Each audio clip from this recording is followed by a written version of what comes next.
வணக்கம் உறவுகளே, நான் சதீஷ். இன்றைக்கு ஒரு விஷயம் கதைக்கு வந்தேன்னு சொன்னால், ஒரு விவாத மேடை ஒன்றில் வந்து என்பிபிக்குள்ள தமிழ் மக்கள் போயிட்டினம். அடுத்தது எங்களுடைய அண்ணா, என்ற அண்ணா அர்ஜுனா அண்ணா பற்றியும் வந்து ஒரு ஒரு விவாத மேடையில் வந்து விவாதிச்சிருக்கிறேன். அப்போ அண்ணா ஏற்கனவே ஒரு வீடியோ ஒன்று போட்டிருக்கு. நான் அந்த வீடியோ பார்த்துருந்தேன்னா அண்ணா அந்த கருத்துக்களை கேட்டேன். அண்ணா வந்து எப்படி கதைக்கோணும், எப்படி கதைக்கக்கூடாதுன்றத வந்து அண்ணா சரியாக சொல்லிச்சுது. ஓகே, அது அண்ணாண்ட கருத்து. தம்பியாகி என்ற கருத்தும் நான் பதிவிடணும்னு ஆசைப்பட்டு இந்த வீடியோவுக்கு வரேன். இந்த வீடியோவை வந்து நீங்கள் என்ன சம்மந்தமாக நான் கதைக்க போகிறேன்ன்றது வந்து ஒரு சிலருக்கு விளங்காமல் இருந்துன்னு சொன்னால் ஒரு வீடியோ ஒன்று போடுறேன், பார்த்துட்டு வாங்குவோம். இன்று ஒரு ஊசி வைத்தியர் வந்திருந்து, நான் எனக்கு அமைச்சு பதவிகள் இருந்தால் சுகாதார அமைச்சரை கொடுத்தீர்கள் என்றால் தாராளமாக ஏற்றுக்கொள்வேன் என்கிறார். இன்று ஊழலை குறைக்க வேண்டும், சாவகச்சேரி வைத்தியசாலையில் ஊழலை குறைக்க வேண்டும் என்று கூறுகின்றார். வந்திருக்கின்றார், இன்று பாராளுமன்றத்தில் வந்திருக்கின்றார். அன்று கையை வெட்டுவேன் என்று சொல்லிவிட்டு இன்று அமைச்சு பதவியை ஏற்றுக்கொள்வேன் என்று சொல்லும் ஒருவனுக்கு நீங்கள் வாக்களித்திருக்கின்றீர்கள் என்றால் அதுதான் மாற்றம். உங்கள் அபிலாஷைகளில் மாற்றம். நினைவேந்தல் செய்ய விட வேண்டும். இப்படியெல்லாம் சொல்லாமல் இருந்தால் எங்கள் என்பிபி கட்சியினர் வந்திருப்பார்களா என்று ஒரு கேள்வியை கேட்டிருந்தார். 2024 அழகாக வந்திருந்து ஏப்ரல் மாதம் அழகாக கூறுகிறார், நாங்கள் உங்கள் வாக்குகளுக்கு வரவில்லை. 13ஆம் சீர்திருத்தத்தை கனவில் கூட நினைத்து பார்க்க வேண்டாம். நாங்கள் பொருளாதார சீர்திருத்தத்தை மேற்கொள்ள வந்திருந்தோம். விருப்பம் என்றால் வாக்களியுங்கள். என்பிபியின் தலைவர் அனுரகுமார திசாநாயக அழகாக கூறுகின்றார். ஐயா, ஓகே, பார்த்திருப்பியல் நினைக்கிறேன். எப்படி என்று சொன்னால், உண்மையிலேயே அந்த கேள்வி என்ன டைம் இருக்குது, அதை நான் உண்மையை சொல்கிறேன். என்னென்னு சொன்னால், யாழ்ப்பாணம் வட மாகாணத்தில் யாழ்ப்பாணம்ன்றது வந்து ஒரு ஒரு ஒரு தேசிய தலைவற்றி ஒரு மைய புள்ளியாக வச்சு தான் யாழ்ப்பாணம் எல்லாருக்கும் தெரியும். இல்லைன்னு சொன்னால் யாழ்ப்பாணத்தை வந்து பெரிய அளவுக்கு தெரியாது. அதை நான் வந்து இதில் சொல்லணுமென்று ஆசைப்பட்றேன். என்னென்னு சொன்னால், எப்போ எங்கே நாங்கள் யாழ்ப்பாணம் என்று கையை தூக்கி இப்படி உயர்த்துகிறோமோ அன்றைக்கு தேசிய தலைவர் பேர் சொல்லித்தான் யாராச்சும் விசாரிப்பாங்க. அப்படித்தான் அந்த இடம் வந்து பிரபலியமானது. மற்றும்படி எனக்கு தெரிஞ்சு யாழ்ப்பாணம் என்று சொன்னால் ஒவ்வொருத்தட்ட வரலாறு சொல்கிற அளவுக்கு எனக்கு தெரியாது. சரியா, எனக்கு தெரிஞ்ச சொல்லிக்கிறேன். ரெண்டாவது, என்பிபி கட்சி வந்து யாழ் மாவட்டத்தை விழுத்திட்டுது. யாழ் மாவட்டத்திலேருந்து நிறைய ஓட் விழுந்தது. அது வந்து மக்களின் ஒரு அபிலாஷைன்னு சொல்லி அந்த தம்பி சொல்லியிருந்தான்.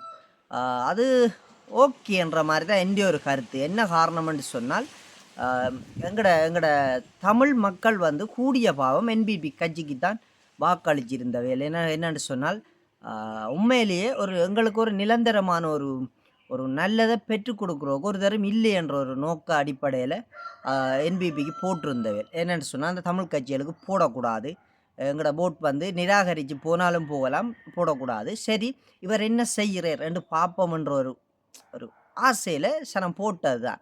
அது மாற்று கருத்து இல்லை.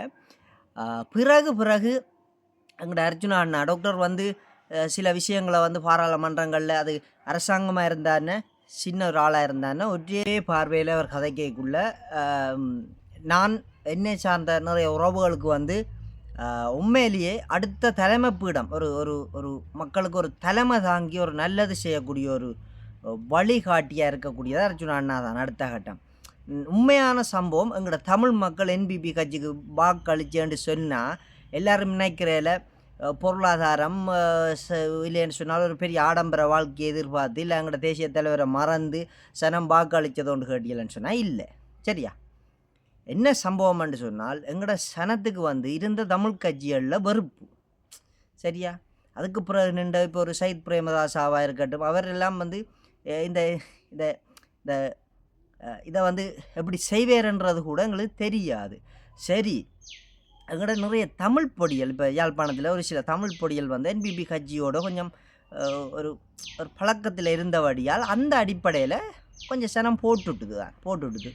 அதை வந்து நாங்கள் மாற்றலாம். தமிழருக்கு வந்து ஒரு அடையாளம் எங்களோட தேசிய தலைவர். அதே மாதிரி இப்போ இருக்கிற அடுத்த அடையாளம் அர்ஜுனா அண்ணா டாக்டர்.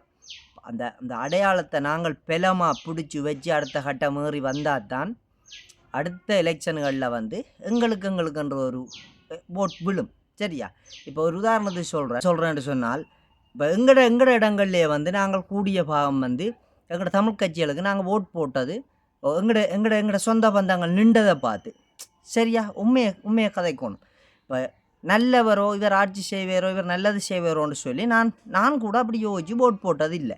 எங்களோட சொந்தங்கள் நின்றது. இப்போ எங்களோட அண்ணாக்கள் நின்றுச்சுன்னு சொன்னால் நாங்கள் வெளியே தான் போட்டிருக்கிறோம். ஆனால் இவ்வளவு காலம் அப்படி போட்டுட்டோம். இனி அப்படி போடக்கூடாது. இனி அடுத்த கட்டங்கள் நாங்கள் இவர் இந்த மக்களுக்கு நல்லது செய்வாரா, நல்லது இவரால் நடக்குமா என்றதை யோசித்து சிந்திச்சு தான் இனி போட்டு நாங்கள் போடுவோம். ஆறாக இருந்தாலும் அப்படி தான் போடுவோம். அந்த அடிப்படையில் எனக்கு அர்ஜுனா அண்ணாண்ட கட்சி முல்லைத்தீவு மாவட்டத்தில் வரும். அப்பேக்குள்ளே நான் நிறைய பேர் அணி திரட்டி அவருக்குரிய ஒரு வெற்றியை ஈட்டி கொடுப்பேன்ன்றது அது என்ற கருத்து. அவற்றை நல்ல விஷயங்களை கொண்டு போய் நான் மக்கள்கிட்ட சேர்க்கைக்குள்ளே நிறைய மக்கள்கிட்ட மாற்றங்களும் வருமென்றது என்ற கருத்து, என்ற தனிப்பட்ட கருத்து. யாழ்ப்பாணத்தில் விழுந்தது தான் முல்லைத்தீவில் புதுக்குடிப்பில் எலெக்ஷன் என்பிபி வச்சது, எலெக்ஷன் கூட்டம் வச்சது. அங்கே 100% இங்கே இருக்கிற தமிழாக்கள் நின்றது குறைவு. சரியா? ஒரு 10% தமிழாக்கள் நின்றிருந்தால் மிச்சம் 90% வாகனங்களில் கொண்டு வரப்பட்ட ஆக்கள்லாம். சரியா? நீங்கள் ஒரு ஒரு ஒரு இப்போ இந்த தம்பிக்கு சொல்கிறேன். இப்போ இந்த ஒரு விவாத மேடையில் கதைக்கக்குள்ளே ஒட்டு மொத்தமாக கதைக்கிறீர்கள்னு சொன்னால் சில விஷயத்தை தெரிவு செய்து தேர்ந்தெடுத்து கதைக்கணும். ஓகே, அந்த நீங்கள் சொல்கிறது என்பிபிக்குள்ளே மக்கள் விழுந்துட்டினம்ன்றதை நானும் ஏற்றுக்கொள்கிறோம். அதை யாழ்ப்பாண மக்கள் விழுந்திருக்கணும். ஒரு சில இடங்களில் விழுந்திருக்கணும். என்பிபிக்கு சப்போர்ட்டாக தான் இருக்கணும். இப்போ நானும் ஒரு ஆரம்ப காலம் இந்த எலெக்ஷன் கேட்டு இந்த எலெக்ஷனுக்கு பிறகு அவர் செய்த சில நல்ல விஷயங்களை பார்த்து நானே வியந்து பார்த்துருக்கிறேன். அது அந்த எங்கள்ட ஒரு பார்வை. பிறகு அவற்றை செயல் வடிவங்கள் அவர் செய்கிற நல்லது தமிழ் மக்களுக்கு சேருதா என்றதை வச்சு தான் நாங்கள் முடிவெடுப்போம். நாங்கள் கண்ட பாட்டுக்கு எல்லாருக்கும் ஓட் போடுற அளவுக்கு இனி இல்லை. இவ்வளவு காலமும் அப்படி இருந்திருக்கலாம், இனி இல்லை. ஒரு நல்லது இனி நடக்கணுமென்று சொன்னால் நல்லவருக்கு பின்னால் நாங்கள் பயணிக்கணும். அது எங்களோட அர்ஜுனா அண்ணாவுக்கு பின்னால் நிறைய மக்கள் பயணிக்கணுமென்றதான் என்ற வேண்டுகோள். கொஞ்சம் பேருக்கு நக்கல் கிரந்தமாக கிடக்குது. அவற்றை சில நடவடிக்கைகளை எல்லாரும் உத்து கவனிங்கோ. அது சில பேருக்கு விளங்கையில் அவர் இப்போ போகிற இடங்களில் என்னென்னத்தை செய்கிறார், எப்படி மக்களுக்கு நல்லது செய்யணுமென்று சிந்திக்கிறார்ன்றதெல்லாம் கொஞ்சம் அவதானித்து பாருங்கோ. சரியா? வீடியோக்களை அவற்றை பார்த்துட்டு இல்லைன்னு சொன்னால் அவரோட நேர தொடர்பு கொண்டு உங்களால் கதைக்க முடிஞ்சால் கூட கதைங்கோ. அவருக்கும் பல சோழிகள் இருக்கிறபடியால் அவுக்கண்டு அவற்றை தொடர்பு கிடைக்கிற கொஞ்சம் கஷ்டமாக இருக்குது. இப்போ உதாரணத்துக்கு எனக்கே ஒரு சில இதுகள் கிடைக்க மாட்டேன்டுது. அது ஓகே, அதுக்காக நான் வெறுத்து போகிற அளவுக்கு இல்லை.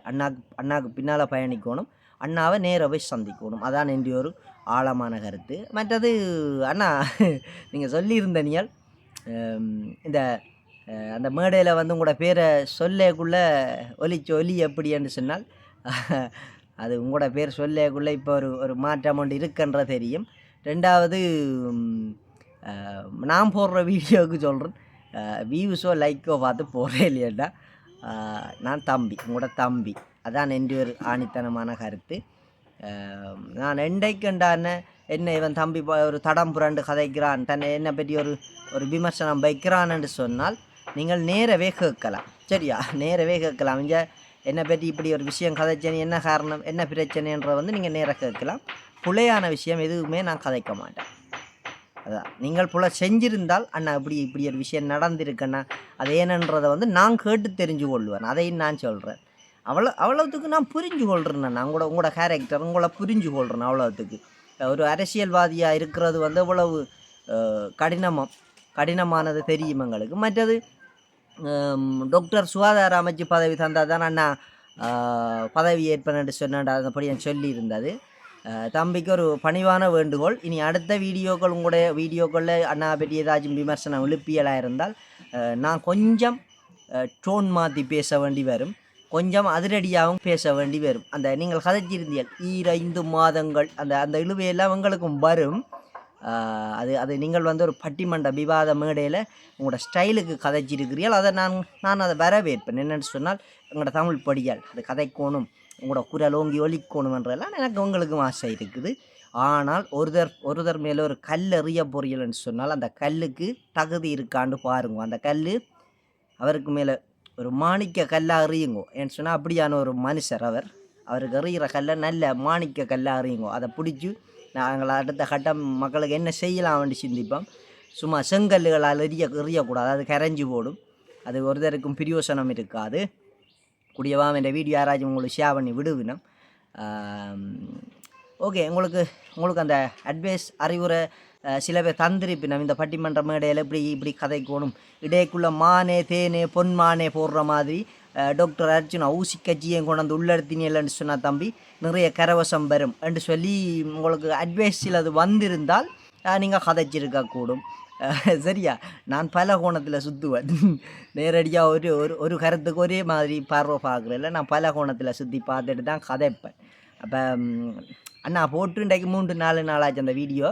நான் உடனே பதில் போடலைன்னு சொன்னாலும் உங்களோட மிச்சம் நீங்கள் வந்து வேறு பட்டிமன்ற மேடைகளில் கதைச்சதுகளை பார்த்து நல்ல அறிவு சார்ந்து கதைச்சிருக்கிறீங்க. அந்த விஷயங்களில் அந்த ஒரு அடிப்படையில் தான் நான் உங்களோட இப்படி ஒரு அறிவு சார்ந்த மாதிரி நானும் கதைக்கிறேன். கொஞ்சம் மரியாதையாகவும் டீசெண்டாகவும் கதைக்கிறேன். சரியா? இப்போ நாங்கள்லாம் அண்ணாவை குறைச்சி வச்சிருக்கிறோம். இந்த சத்தம் போட்டு கதைக்கிறதுல, இந்த பேசுகிறதுல, கெட்ட வார்த்தைகள் சூஸ் பண்ணி கதைக்கிறதுல எல்லாம் வந்து அண்ணாவை பிடிச்ச உறவுகள்லாம் அண்ணாவை குறைச்சி வச்சிருக்கிறோம். அண்ணா குறையுங்கோ கதைக்காதேங்கோ, நீங்கள் இப்படி பேசினோன்னே ஒரு சிலர் எங்களுக்கு முன்னுக்கே இப்படி கேள்வி கேட்கி நம்ம அவளுக்கு பதில் நாங்கள் என்னத்தை சொல்கிறோன்னு சொல்லி நாங்கள் ஒரு கருத்து அண்ணாட்ட வச்சோன்னு தான் அண்ணா எவ்வளவுத்துக்கோ இப்போ அமர்ந்து ஒரு பதுமையாக கதைக்குது. இல்லைன்னு சொன்னால் இப்போ போன வருஷத்து வீடியோக்களில் டாக்டர் அர்ஜுனாண்ட அடித்து பாருங்க, அவர் கதைச்சது வந்து உங்களுக்கு மண்டையால் பறியும், இப்படி ரவுண்ட்ஸ் போன மாதிரி போகும். அப்படி தான் கதைச்சிருப்பார். சரியா? ஒரு மனுஷனை தெளிவான சிந்தனையோட போகிற மனுஷனை குழப்பாதேங்க, யாருமே குழப்பாதேங்கோ. அந்த நல்ல ஐடியா வச்சிருக்குது, தமிழருக்கு எப்படியெல்லாம் நல்லது செய்யணும்னு சொல்லி யோசித்த தேசிய தலைவருக்கு பிறகு நல்ல ஐடியாலஜியோட ஒரு எம்பியாக வந்து ஒரு நிறைய மாற்றத்தை எதிர்பார்க்குது. அந்த தமிழர்கள் நிறைய மாற்றத்தை, தமிழர் இப்படி வாழணும் ஏன்னு சொன்னால் அவர் ஆரம்பம் அதை சிந்திச்சு அண்ணா விரையிலே என்றாலும் அண்ணா பிறகு அண்ணா பயணிக்க நிறைய பேர் உறவுகள்கிட்ட ஒரு வேண்டுகோள் வந்து அவரை அவ்வளவுத்துக்கு கட்டி போட்டு வச்சிருக்கு ஆழமாக. சரியா? அவர் நிறைய நல்லது செய்யணும்னு ஆசைப்படுறவர். அவரை வச்சு விமர்சனங்கள் செய்து தப்பான இதுகளில் கொண்டே எதுவும் சொருவ வலிக்கிட்டீங்கன்னு சொன்னால் என்ன போல் நிறைய பேர் கேள்வி கேட்போம். அப்படி செய்யாதேங்க ஒரு தரம். மற்றது இந்த சில லைன்களில் வந்து கொஞ்சம் அட்டகாசமாக போடுறீங்களடாப்பா, யூடியூபர் மாதிரி போடாதேங்கடாப்பா. இப்போ கிழிச்சு தொங்க விட்டது அர்ச்சுனா வேண்டு போட்டு விட என்னத்தை கிழிச்சு தொங்க விட்டது, அதெல்லாம் வந்து நீங்கள் சில மக்கள் இருக்கு கவனித்து பார்க்கணுமென்று செய்கிறீர்கள்.